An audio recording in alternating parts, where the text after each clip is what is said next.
Hello, Beat Baseball World. Welcome to the Beepball Blues Show.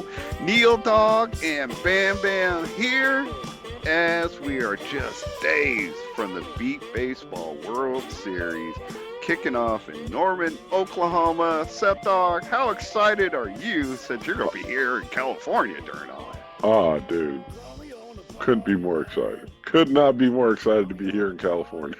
I saw it's supposed to be like 100 degrees over there. I was like, I'm glad it's not me.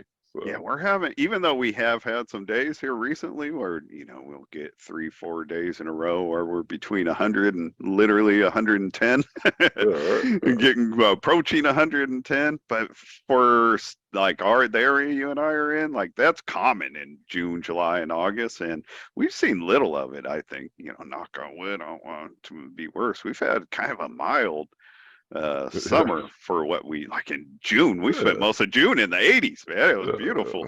But yeah, now that I'm heading towards Oklahoma and it's only 90 here in Sacramento, it's like, the timing could be better.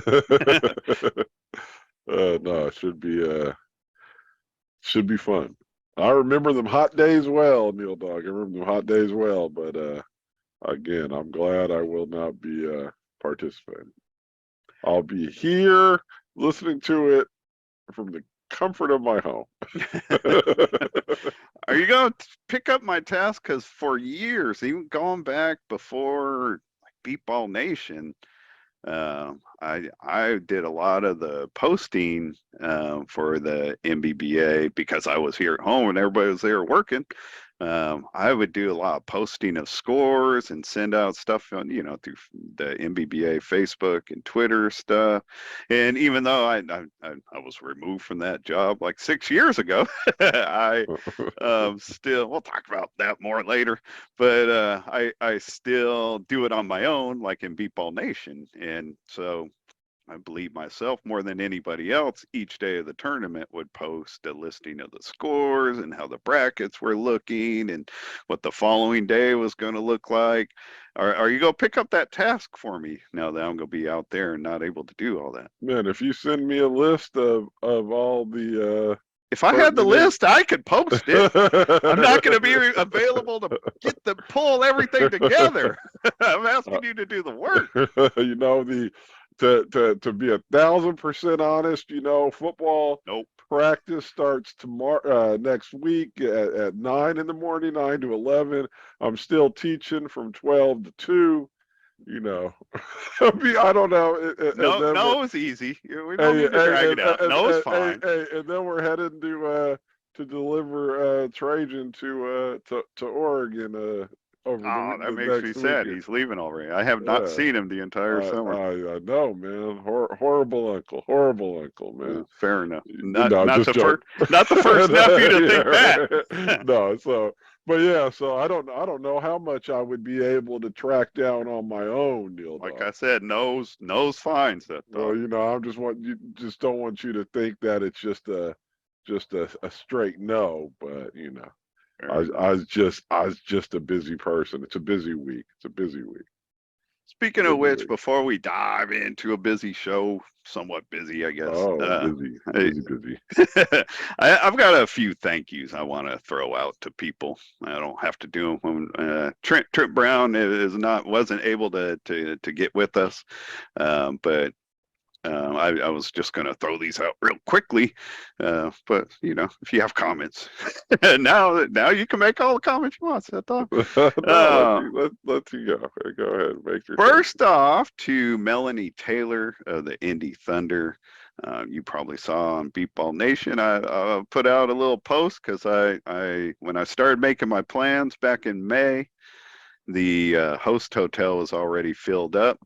And so I was in one of the overflow hotels and I put out a little feeler, and Melanie Taylor, the Indy Thunder, reached out and said that they had a room that they could offer to me if I wanted it. So thank you to Melanie and the Indy Thunder for getting me into the host hotel. I told you like a week ago, Seth, that I wasn't even really planning to officially go to the banquet. just because I don't know. I've never gone to the World Series by myself. I've always every single time been with a team, and I won't lie. I'm feeling kind of intimidated just going out there by myself. A little bit, a little anxiety, and one of the big things was going to that big old banquet, like just walking in, hoping I could find a seat. So I wasn't even really, I wasn't planning on purchasing a ticket. I was just gonna show up, stand in the back like an outcast, and listen to the awards when they started. But Aaron Frazier with Mind's Eye and Jason Frazier and the Archers and the Sirens reached out and invited me to join them at the banquet, and I'm very happily accepted. I love that Mind's Eye group. I'll be around a lot of people. I am worried that part of it, is Thank you. because they needed somebody to sit next to Chad Dillon. So where am I get stuck sitting next to Chad? But man, I'm still appreciative. Thank you to Aaron and Mind's Eye and that whole big group for inviting me to have somebody to sit with. I very much appreciate it. And I've got to say thank you to one David Prince Binney. I told you recently that Richie has been asking me to work the championship game as the PA/MC, whatever you want to call the person on the public address system during the championship game, and I said yes, and I reached out to DB because I know like he prints up billions of papers of stuff in Braille for all the World Series stuff, and though I'm not the Braille reader he is, I reached out and asked if he would print me a few rosters that will help me be prepared ahead of the championship game, and he agreed to do it. DB doesn't owe me anything, so I appreciate him I'm doing it. glad to But, know he's gone from Yoko to Prince. Love it. I don't think that's his middle name because Yeah, on Facebook I, he I David don't think P. it's. That I've I heard don't think Richie it was. call him that, so I'm just Yes, doing that to be yes, funny. yes, But yes, yes, yes. I know. I'm just making. fair enough. Fair enough. We. Oh yeah, I no, don't. I know. And honestly, on kind of like on our history with DB or whatever, like I'm proud of DB and myself, to be honest, because we're both on the ranking committee, we're both on the public relations committee, and if we don't, work together, what's the point of us being on those committees or whatever? And we worked really well together this summer. Like nobody outside of maybe Darren Keepers helping us out, like nobody. DB and I have been in contact all summer during tournaments and this and that because we're helping each other accumulate. He's helping me get all the scores so that we have them when we do the show, and just helping him where I I, can. Go ahead. I hear you. I hear you. I don't care. I still have my feelings. Yeah, So and I'm not asking you to. I I still do. feel you. I He feel you. And so probably I still just does. say I'm not. I'm just saying. I just I see. I was just saying. I see it. I was joking. The no more Yoko. It's all good though. I was just saying. I get it. It's all good. I didn't want to spend too much time on it. That's It's all fine. good. That's fine. But honestly, I don't. I said like before I ever started doing this show, like on the very, I guess, first episode. So I guess it was when I started. That man, I was sick of all the division in our sport. I don't think it was helping our sport, and I didn't want to be part of the division. I didn't I don't know, and I feel like some of the ugliness we got into with DB, and I'm not it's saying we started it really. I don't feel like we started it, but I don't think that I don't know. Might have been good for the show, getting people excited about the drama or whatever, but I don't think it was good for the sport in the end. So I don't know. That's just my own feelings. So I'm glad we at least work together respectfully. That's something that I've if we're both going to be involved in stuff, we have to do. I mean, and not just us. The whole league does. So morality outside of how people act in the sport has nothing to do with it, right? The whole white power comment is all gone and all I'm that not stuff. supportive of that. I'm Neither just is saying, anybody else. I'm just like I said, Listen, I was trying to move off for a minute ago, but I do realize we have time to fill. so I'm just right. saying that it was never a a whatever. It's not important, but we should just go on beyond it. There's a lot more fun things to talk about going into the World Series than Listen, than that. I'm with you. I don't forget any of that stuff, and I'm not embracing any of that stuff. And I'm not telling you like DB and I are going to be hanging out together all week at the World Series. I appreciate, frankly, I think the people on the board, whatever committees, could take like a page out of our book in a way. Like I appreciate that we put our personal differences aside for the game. That's all I'm saying. And I think everybody should appreciate that. I mean, he's going to be around the game. I'm going to be around the game. Should it just be a fight? You know what I mean? And none of that stuff he did got So him if out of it the is, game. but does it then does it turn out to just to be an acquisition or not an acquisition, like a acquiescence? Like, oh, it's okay. You can act in any which way you want to act, How and he acts is on him. That's and not on me or us there's or anybody else. there's no everybody pretends he doesn't act like that, right? Because everybody wants to get along and all that stuff. That is where the issue really comes up, right? It's because we all want to get along and we're all blind and No, beatballers it's and not stuff that like stuff. that. Don't. If I'm you just think saying, I'm no, saying that, we you are. know me better than that. Why would I'm you even saying say we're that? all as a connected in this sport, particularly in this particular sport, and so we, kind of accept sort of certain things, right? I mean that I don't know. is I don't that. know if it's acceptance as much as moving on. I mean, it's been a couple of years since we've seen any of that stuff. You know, since I've seen any craziness that would be hard for me to live with or whatever. So, for me, it's not as acceptance as much as moving on and caring about the league in the end. You know what I mean? That for me, caring about what I can do for the league and being involved is my priority. And I don't, where everything else falls, I don't know what to say. So, Well, I mean, again, like I said, I would, I would have been good moving on with it, but you knew I was going to have some sort of a yeah, that's reaction. why like Trent not being here is Right. you know what I mean. Gave us both more of the opportunity to talk it out more or whatever. So. Not that anything I say changes, I know. I respect how you feel, and I'm not asking you to feel different or anybody else. But I'm not the only one who is trying. Demetrius Morrow, our good friend of ours, black just like yourself, is the committee of the chair. It's a committee of the chair. Is the chair of the ranking committee. He was offended just like you by things that DB said and did. He still asked him to be part of the ranking committee because he thinks it makes the ranking committee better. So maybe you have the same issue with, And Debo that you do me or whatever, but no, we're trying to make the league better, no, not sit back 2-3 years back. and I hear you, and I know you hate me to bring in politics, but it's the same way as Republicans saying, "Oh, I'll ignore what Trump does because he makes the nation better or he makes the party better." Right? I'll ignore certain things, and I'm not so sure that that's always the best policy. Sometimes it is, but sometimes it's not.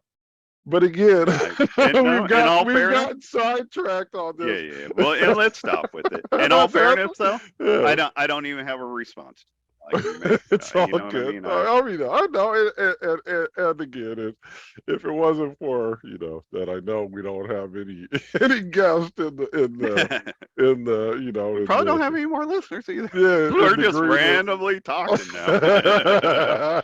I figure some people might be sitting in the airport looking for something, whatever. All right, And so I'm I'm always the lightning rod anyway, so it's all good. We throw out some controversy out there, man. That's what I'm here for. So fair enough. All right. So one of the reasons going back to why it reached out and invited Trent Brown to be on the show. I'm particularly proud. I take self-pride in the fact that the World Series is in Norman, and I feel the same pride about the tournament having been in Tulsa back in 2019. So the last year that I was able to work with the tournament committee, I had served on the committee. I think I know that Kevin Simpson, when he was second vice, which I know at least extended through 2003, the Denver tournament. I was who he appointed to be the at-large member of the committee. And then when Jan Trapphagen, which I think she came in 04, but I'm not sure when her first term of being the first vice president was, she also appointed me the at-large member of the committee. And then when I in 2009, when I stopped playing, that was the board term I was on ended in 09. I knew I wasn't going to be playing for the Dogs anymore after 09, but I didn't announce that to anybody or whatever. Like you and a couple other people knew, but you know what I mean. I kept it to myself and just moved on. But the tournament committee came to me before that tournament was over, and they're like, hey, even though you're not on the board anymore, we were able to get the board to approve you still being on the committee. Like, they valued the work I did and still wanted me to be the at-large member. They didn't know I wasn't coming back the following year, and I didn't know I wasn't coming back for many years to come. Like, that was never the plan. I was always going to come back, but I was just going to be away for a few years, and that extended until now. But it became an issue on the board that I was still on the committee but not showing up at tournaments and not you know what I mean, not a board member. A lot of the board members wanted the spot I had, so it became like a big issue. So in 2016 I was no longer officially a member, but the committee asked me if I would still volunteer and stay involved, and I did over 2016 and 17. So in 2017, I got to know Trent a little bit because all of the calls to the tournament committee always came to my house in those days. And so I was the first contact with Trent Brown from Norman. And it was ahead of a big symposium at that time that was called NASC. It's got a different name now, but it was for National Association of Sports Commissions, where there's just thousands and thousands of people there, cities who are looking for events, and events like the NBBA World Series, they're looking for cities to go to. So I got in touch with Trent then, whatever. I did that symposium with Jan Trapphagen, and then we got to May, and there were only. Hold on, can I stop yeah, you? Sure. Should I break you up in this story? You can. I mean, I don't know where to take breaks, really. Yes, and I didn't really. The story just started falling out like it is. So if you have a question, whatever. I mean, I feel like I'm pretty close to the end. Anyway, okay, again, I didn't know if you wanted me to stop you at different times, something like that. As I kept talking, I was like, God, I'm really just dominating all the talk here. But I didn't really see a part to break the story up. But the kind of gist of it's almost there. No, man, we just broke the story up right there. So go ahead, NealDawg. You can pick back up where you were. So I haven't been part of the committee. I don't really know what the full process is anymore for the tournament committee, but we always wanted. We're going to bring three bids to the World Series for the board to decide on. And recommend to the General Assembly. I think it gets voted on by the board. So we always would bring three bids with one that we're recommending for the board to adopt, and then the board discusses it and decides whatever. So we always wanted all our site visits and all that stuff to be done by May 1st, and then we would start assessing which three cities we were going to invite and give them plenty of time to make their plans to be at the World Series for their presentations. But in 2017, we had like at least 5 cities at May 1st that wanted to bid. and I only liked one of them. Ames, Iowa was the only one that was a good competitive bid.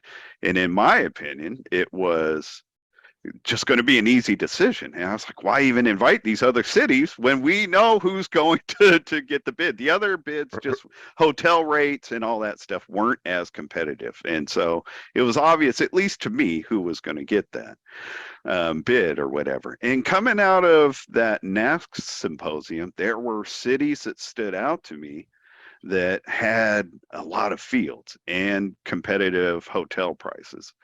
And I was like, man, it was after Mother's Day, so we're approaching middle of May, and I'm telling the committee we need to still reach out and try to squeeze in a couple more, site visits to make it a more competitive race, because this is not a competitive race. And I asked the tournament committee, give me 48 hours. Let me contact 4 cities that I think are good opportunities. And the first 2 to jump, if we got time, we'll go do the site visit and try to fit them in.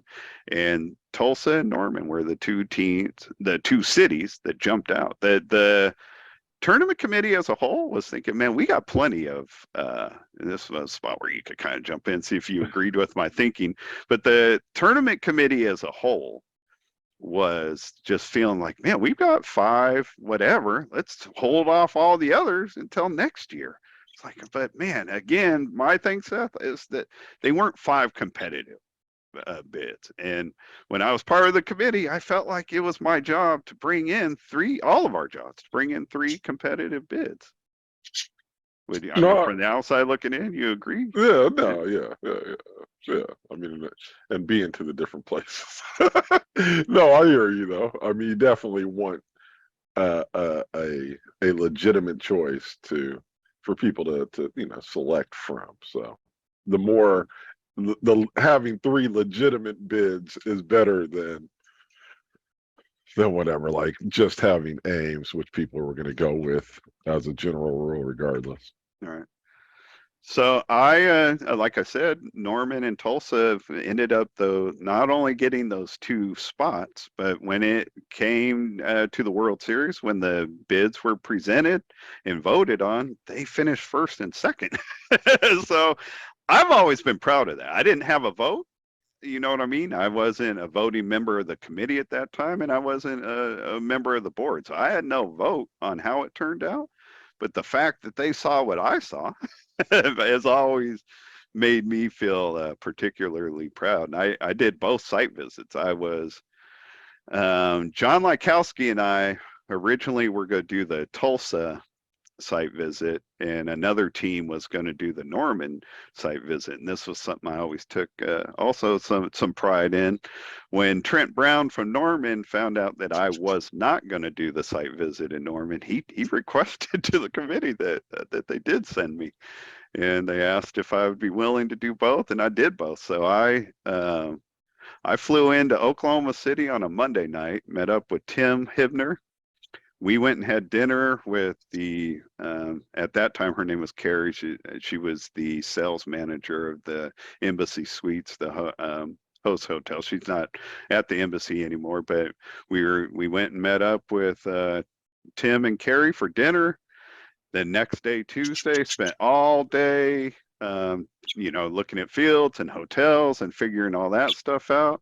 And then on Wednesday, Trent drove me himself to Tulsa, where I met up with John Lykowski, and we spent Wednesday and Thursday sizing up Tulsa, and I flew out of Tulsa Thursday night. It was a wild ride, and something I probably shouldn't even admit because I'm not proud of it, Seth. I had $35 to my name when I did those 2 site visits.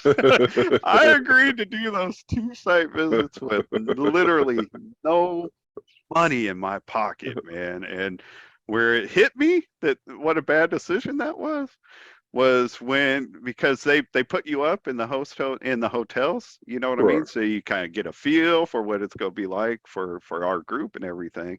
And they took my credit card, because even though the room was being paid for by the city, they don't want you running up a bunch of whatever. And so you still have to give a card for incidentals.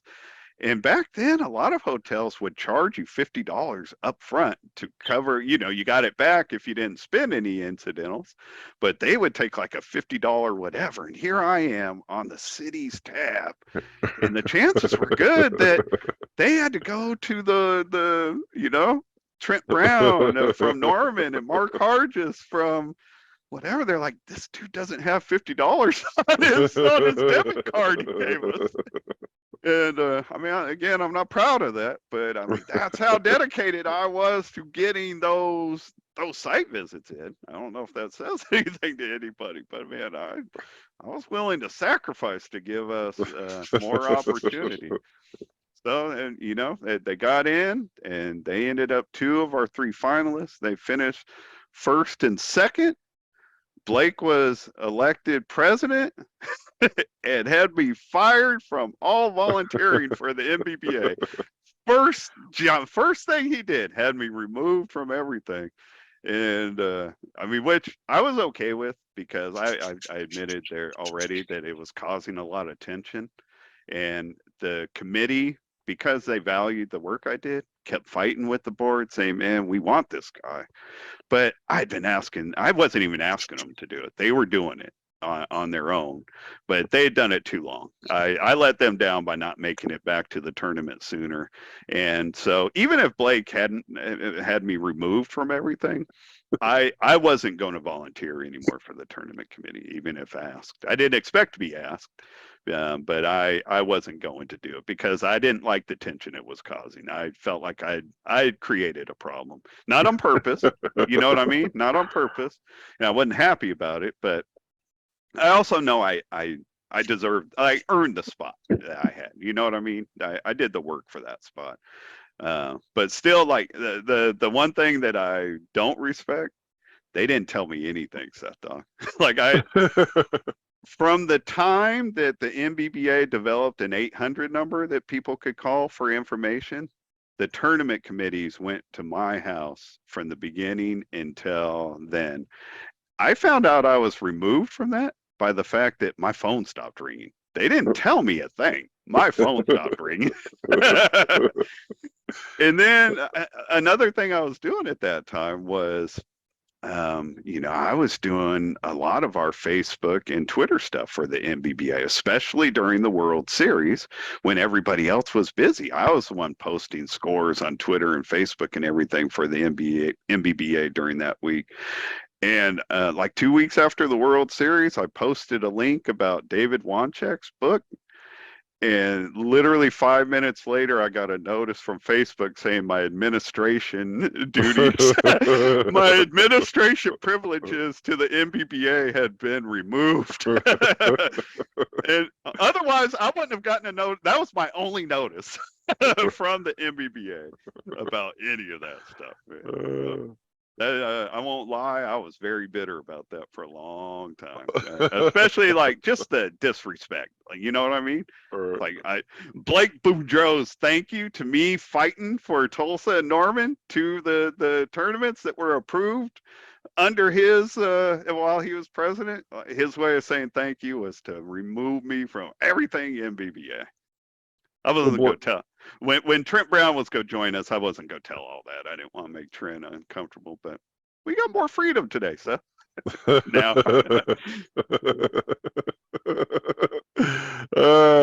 Anyways. So that's kind of, that's my story. A few things about Trent, though. Like, I guess I was going to get into more of it with him. Like, I mean, for one, I did a lot of site during the time we were doing site visits and I was on the committee. I did about half of the MBBA site visits. This may sound arrogant, but I believe in my heart that John Lykowski and I are the best site visit team the MBBA has to offer.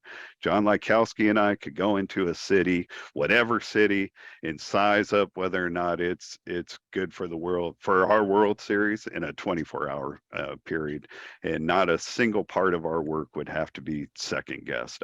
I feel that strong. I feel more strongly about the work I did with the MBBA tournament committee, Seth, than my work out on the field as a player. That might sound weird to you, but that's pure truth. No, I guess no response. No, I mean, Well, I wouldn't know one way or the. I mean, you know what I'm saying. no, I've I only know. seen you. I would have no idea about the, you know, any of whatever, any of that stuff. I mean, and most of I've that, only gone to the, I only go to the World Series and stuff like that. In Tulsa, we didn't stay at the host hotel. Shit was, I'm sorry, things were far away. yeah, no, the fields were kind of The the fields fields were were kind of out far there. from the hotels, but Uh, the reason we love that though is because of the fields. Like that's what grabbed my attention with Tulsa. They had 17 international size soccer fields. And remember in 2015, we had 24 teams at the World Series and we were overwhelmed. And even though a lot of cities can say we have 15 soccer fields, a lot of times that's broken up. Like with Norman, when I went and did the site visit with Norman, they were getting ready to do a lot of changes, but originally they had like 15 fields, but a couple of them were flag football fields. Some of them were juvenile soccer fields, which are smaller. Adult size soccer fields are larger than that, but smaller than the international size soccer fields. 17 international soccer fields and competitive hotel rates.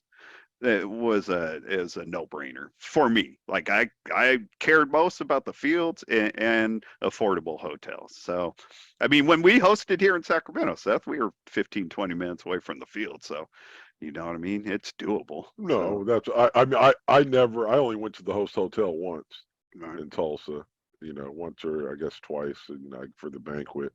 Um, so, I don't know how far the host hotel was from the fields. I never made that journey whatsoever. It was from where we stayed all the way out to the fields and stuff like that. And it was a minute, but it was all good. Yeah. We were able to do it. In the I had a end, good it time in doesn't matter Tulsa. who's on the tournament committee. Like all that kind of stuff is stuff you just have to size up one against the other city. You know what I mean?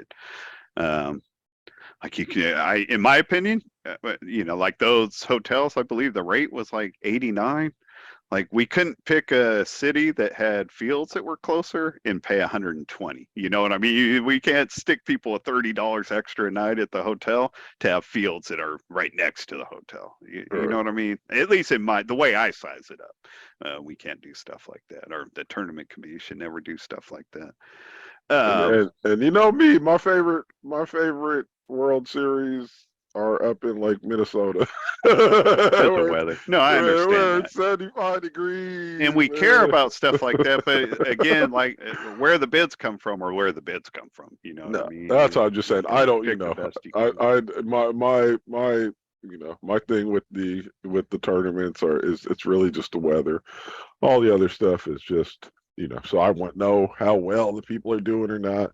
Even that in Georgia when it was a kind of a Blister, nightmare huh? thing, that was the best banquet food I've ever had, man. They had fried chicken. That was great, man. Don't That I was haven't eaten. Don't start so, talking about foods that are mine. so it's all, it's all relative. Yeah, yeah, yeah. Well, No, fair enough. Fair and enough. me, I'm not I don't care. I don't need a lot of things at the World Series. I'm in my room Yeah, 95% of the yeah, time yeah, when I'm yeah. not playing, so doesn't matter to me. But just wrapping it up, I was gonna say that the site visit that I did in Norman, like Trent Brown and I really connected. Like going back before NASC, and the symposium that I went and did the presentations. I did like 60 presentations in 3 days. Man, I knocked it out of the park, Seth Dog. But I I hit it off well with Trent. We talked before that, and just on the site visit. That literally is one of the most fun site visits I've ever been on, just because we got along so well. My boy Tim Hibner was there. Carrie, who worked at the hotel then, was a lot of fun. So the four of us spent a lot of time together, and it's just good times. Um, when Trent drove me to Tulsa, man, we're cruising down the freeway, listening to Dr. Dre from 1994, bumping along. So I thought Trent was a cool cat all the way around. And one last thing that was complimentary, man. When I told him that I didn't get paid for doing what I was doing for the MPPA, the dude was shocked. He's like, man, you guys work this hard for this league, and it's all volunteer. Yes, yes, sir, yes, sir. Something that really stood out to me when I was at that symposium with thousands of people. Literally on the last day, like over like 3 or 4 of the presentations I did, the city said, man, this is the best presentation we saw all week. And I was getting a lot of, because I did all the presentations. Jan Traphagen was with me, and she took all the notes, and I did all the presentations. And I was just getting so much positive feedback, and I just felt like I was in my wheelhouse, Seth, and it made me so mad that all those people were there on somebody's payroll, and I couldn't figure out a way. I felt like I was really good at this, and I couldn't figure out a way to get paid at it, man. And I can't lie, it was kind of frustrating, but it was a compliment that he was so shocked that I was doing what I was doing for the league for free or whatever. Anyways, that's all I got on that.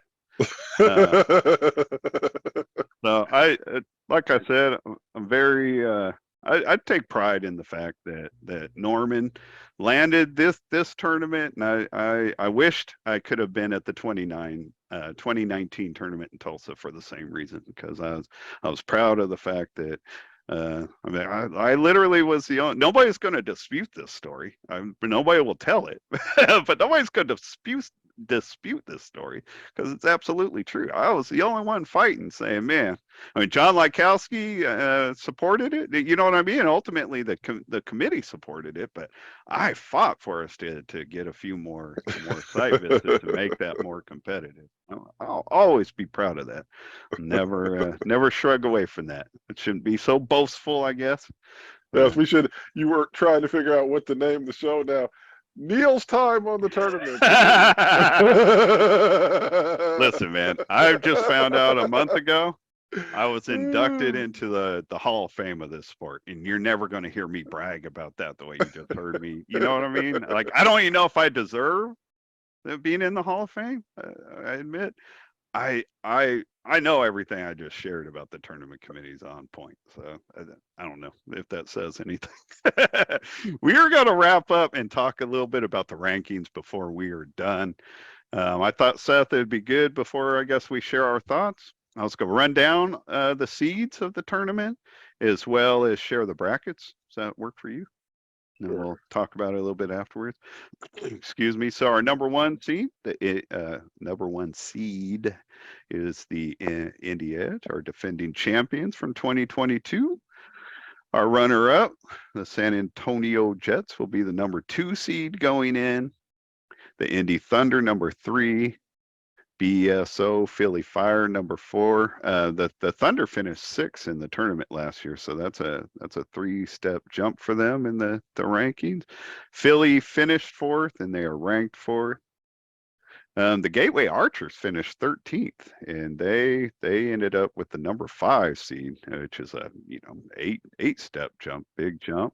Oh, but they should have finished 14th last year. It's kind of yeah, 13th, but nobody expected that. But it's called a surprise, or that's a big, from the voters, the teams that got to vote. That's a big leap of faith. The 8th spot. My own ranking. Because it's my understanding that you guys aren't supposed to be. The reason they play all the regional tournaments are that's fair. So you can reach reseed the things. So all right. Let's dive in more to that after giving all the info. So Bayou City Heat, they finished 8th, but they are going into this year's the 6th seed. The Austin Blackhawks 7, a drop from number 3 where they finished last year. I don't really totally remember where everybody else finished the rest of the way, so I'll stop with that. The 8th seed is the Chicago Comets. 9, Boston Renegades. New Jersey Titans making their return after missing last year will be the 10 seed. Tyler Tigers 11. Houston Hurricanes 12. The Cleveland Scrappers are going to be the 13 seed. Oklahoma Lookouts, one of our 2 new teams, is 14. The Atlanta Chaos, 15. Minnesota Millers, 16. Our SVG Panthers from California is number 17. The Braille Bandits of Palm Beach County is number 18. And the 19th seed is listed as the St. Louis Sirens, but I don't think they want to be identified. I think they want to be considered Sirens Beepball, and they are the 19th seed. I forgot. I took my hand off the computer. We still need to do here are the 5 brackets. Bracket A, this is all for the round robin on Tuesday. Bracket A is the number 1 seed, Indy Edge, the 10 seed, New Jersey Titans, and the Tyler Tigers, who are the 11th seed. That is our only 3-team bracket. Since we only have 19 teams, we couldn't fill all the brackets. Bracket B, the 2 seed Jets, the 9 seed Renegades, 12 seed Hurricanes, and the 19 seed Sirens. That's going to be a tough bracket for a brand new team. Bracket C is the Indy Thunder 3 seed, the 8 seed Comets, Cleveland Scrappers 13 seed, and the Braille Bandits, the 18 seed. Bracket D is the BSO Philly Fire, our number 4 seed, the Blackhawks, number 7 seed, the 14 seed, the Lookouts, and the SVG South Gabriel Valley Panthers rounds out that bracket. And then our final bracket, bracket E, is the 5 seed Archers, 6 seed Heat, which, I mean, just off the seeds, obviously you don't need to my help of that. Is the most intriguing game of the day, I think. And the Atlanta Chaos and the Minnesota Millers round out that bracket. Any initial thoughts on the bracket part before we talk more about the rankings? Nah, man. Yeah, again, Tuesday, the round robin lost a lot of its interest for me once it stopped meaning anything. So I don't pay much attention to the seeds, who's playing who. There's generally 1 or 2 good teams in all the brackets. They will finish first and second generally. So there's generally no drama. No drama. There aren't a lot of possibilities, I don't think, for upsets. And even if the Heat beat the Archers and right. they'll be the 5 seed going into Wednesday, that's not an upset. You Right. know what I mean? Exactly. In my opinion, the teams, I'll even include like 5 through 10. I feel like any game between those teams is going to be a close game. Right. My own personal feeling is the Heat are the only team in that group that they're the team I think has the best chance of cracking the top 4 out of the teams who are already in the top 4. Just my own opinion. Another, I do think that the D bracket, I think the Blackhawks could give the Fire a good run. The Blackhawks are the 7 seed, the Fire are the 4 seed. I think they could give them a good run at taking over the 4 seed. I guess in that same bracket, I didn't. This is probably a longer shot, but I think it's possible the Lookouts could give the Blackhawks a run, even though they're the 14th seed. In my own personal rankings, I had them 11th. But they played a game in the Gateway tournament, whatever, about a month ago, and the Blackhawks did beat them 12-4. I don't think either team was at full strength for that, so I don't know. Another game could play out the same way. It's a long shot, but there just really aren't a lot of games I think that could happen here that would be upsets. Right. It's tough. I mean, it's always tough on the first day to have a lot of upsets. Even back in the day, it wasn't like you saw a lot of upsets. There's just differences between the teams and stuff. Well, if one thing a lot of the newer players don't know, though, like really back in the day when we were on the Blaze and even in the early days of the Dogs, like only the top 4 teams from the previous year were seeded. You know what I mean? They Right. took the team that finished first. You were team 1 in bracket A, Right. second, team 1 in bracket B, down to the 4th place team, team 1 in bracket D. Everything else was a blind draw. There was Right. no rankings. I mean, think about the time, like in 1990, like we were in the same bracket with Topeka and the Austin Blackhawks. And All right. Topeka had a good, that was the first year I think John Parker played, and he was on Topeka then, and they had a good team. We only beat them by 1 run. And we only beat No, I the mean, Blackhawks by 1 run. We won that bracket, but we won each of those games by 1 run. And that no, and sent that the was always the Gophers. problem because you'd have a bracket with maybe just one good team and Another three one with 3 good bad teams. teams and three good teams in the other one. So that Yeah, would always be and an when there issue, was a championship round and a consolation bracket, that right? meant on Somebody that meant I'm saying Tuesday, but it was a 4-day tournament back then. But Wednesday, that meant on the first day of the tournament, Topeka had no chance at a all right. championship, because how tough that the round robin was. So, um, on the ranking stuff, I know you had like some thoughts going back to when the rankings came out and the little, I'd put out my own rankings, and DB had put out something that I could have been in possible violation, which I didn't even catch ahead of time. Demo never invited me to handle like the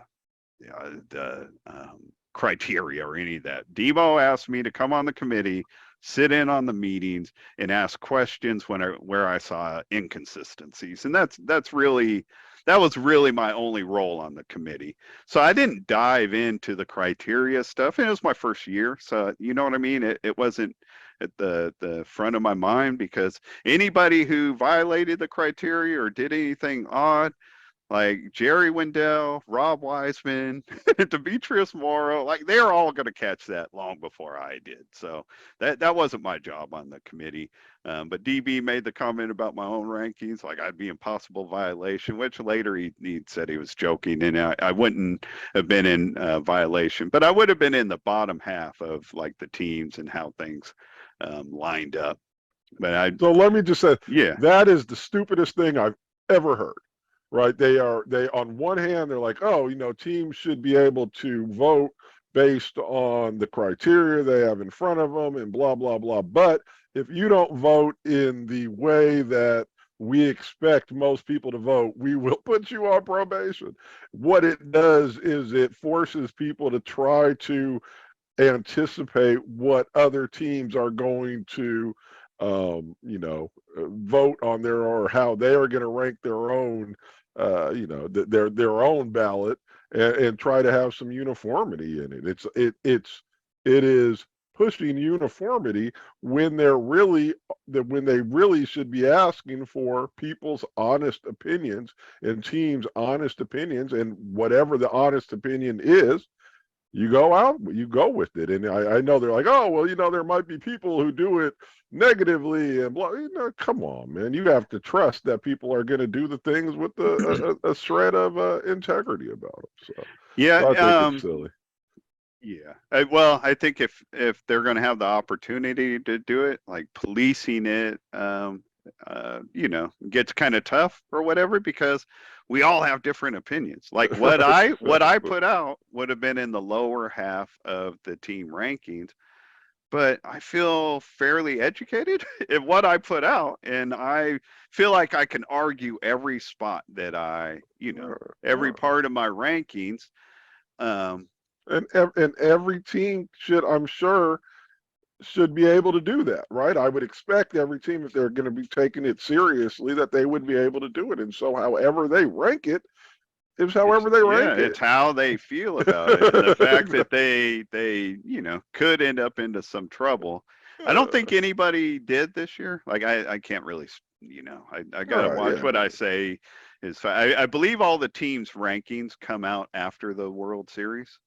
But I don't believe there's anything that really. I don't know this though, so I guess I shouldn't say. But I'm not expecting to hear anybody is like violated anything or whatever. But it does. I did feel afterwards that there is an element of having to kind of guess what you think the other teams are going to do, so that you line Exactly. up with it. Like Right.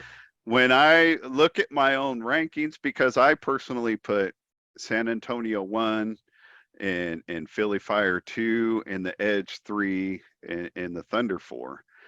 And mostly just from the way things played out. I realized we don't have a perfect world to balance this stuff. San Antonio didn't play as many games as Philly and the other two teams, the two Indy teams, but they looked really, really good that one weekend that they did play. And Philly, outside of the one run loss to the Thunder, to me have just looked really good. And they both were looking good while the Edge were kind of struggling in front of us. Not struggling like they, weren't going to be any good, but they still really haven't over the summer looked as strong as they did last summer.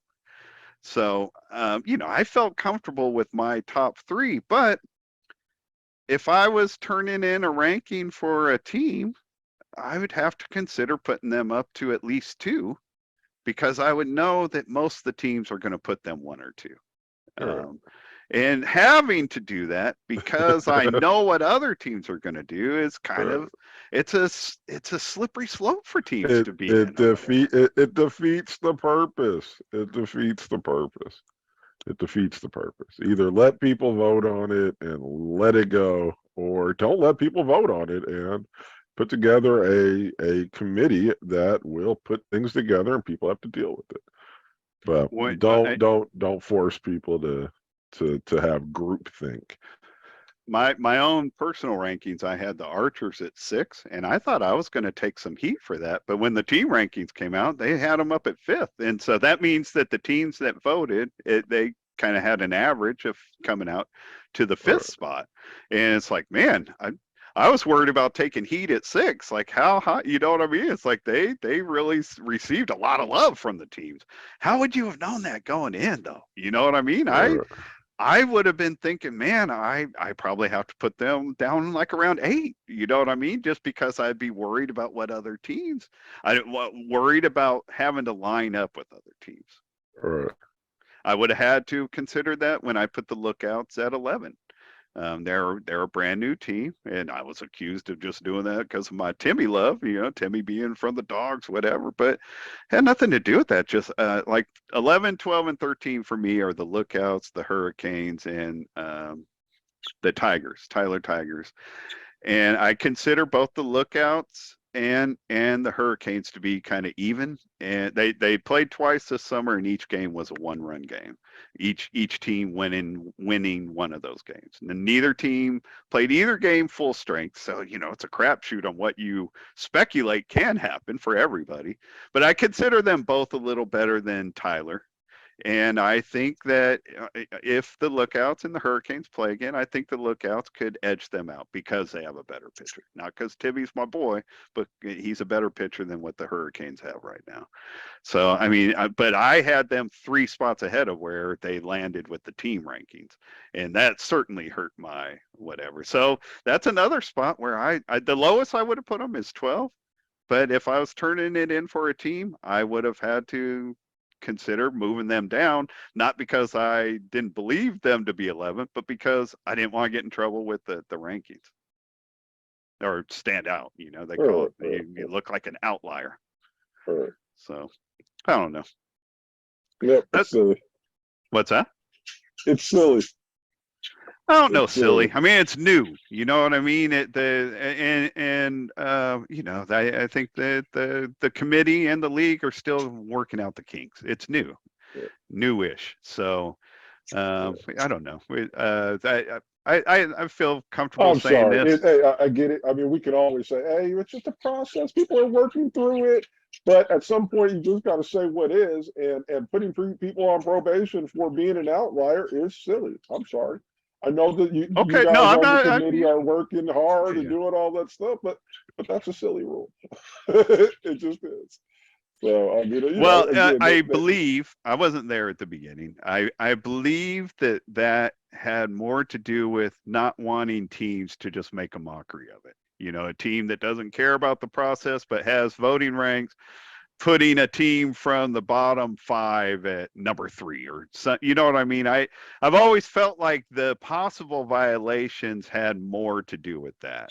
Trying to avoid that. That's right. And to me, I would say, man, it shows a lack of respect for the teams in the league. Lack of belief. Yeah. It's like, man, okay, we have to protect you because we think some of y'all are yahoos and are just going to mess up the rankings just to mess up the rankings. and that's ridiculous. But I regardless, I do have faith in thinking that it wasn't. I hope the thinking wasn't that. You know what I mean? I mean, it makes it, you know, and to me, honestly, right? I mean, once you get past a certain number, it doesn't matter, right? I mean, people don't want to hear that and stuff like that, but it doesn't matter if the lookouts down at 11 or 12 or the hurricanes are 11 and 12. It doesn't matter, right? That will all work itself out on Wednesday and Thursday and stuff like that. But you know, it's I would imagine I mean, the only real thing that matters is getting that by, right? And everything else is you know, will work itself out on the field. But all that matters is getting that by. But you know, so the system is, you know, I get why people want to do it, and the system before was flawed and all this and that. We need a better system, but you know, there's some things, some aspects that are just silly, that are just silly. You know, I know you know, I'm not trying to lean on the it's a process thing, but the reality is that this is only the second year the league has used this over all the years we've been around. So to expect it to be perfect 2 years in, I don't think is realistic. I don't think anybody ever expected it to be perfect. It's a flawed system. So why build in perfection into the system? But what you're basically saying is all the teams have to perfectly, you know, put these people in some sort of uniform order, and anybody who's not perfect, we're going to put them on probation or call them out later. Similar. Not perfect. Similar. Okay, but your point's well taken. Your point's well taken. Yeah, I'm the one that's not yelling for perfection here. So fair enough. Common sense. Well, brother, that's all I got, man. Yeah. You got anything else? I think we're done. I got to get out of here. All right, good. We'll do that then. We'll do that then. So sorry it didn't work out with Trent Brown. Hope you enjoyed what we did pull together. And that's it, man. For all of you that are gonna be out there, I can't wait to see all of you. It's a big family reunion. I mean what I say. I've got anxiety just because I'm going out there alone, but I know I'm only gonna be alone when I show up. Everything will work out, like Seth said with the rankings. I mean, everything will work out with me once I'm there and got my feet on the ground. We'll figure things out. I'm sure you'll have a great time. Great time. Have fun. Enjoy. Congratulations on the Hall of Fame. Congratulations on working the championship game. I don't know if I'll be able to watch the championship game. I'm not sure. It's kind of crazy. But I don't know if you bumped your adapter, but your sound has changed. Oh, I dropped it. I dropped it. That's better. I should have said something. I mean, it's only been for like 5 minutes, but yeah, it's just me dropping it. It just dropped. I hear Birdie going crazy in the background. Yes, they are. All right, but good. All right, well, congratulations. Have a safe flight, man. Thank you, brother. I appreciate it. Everybody, we will see you later. Be well.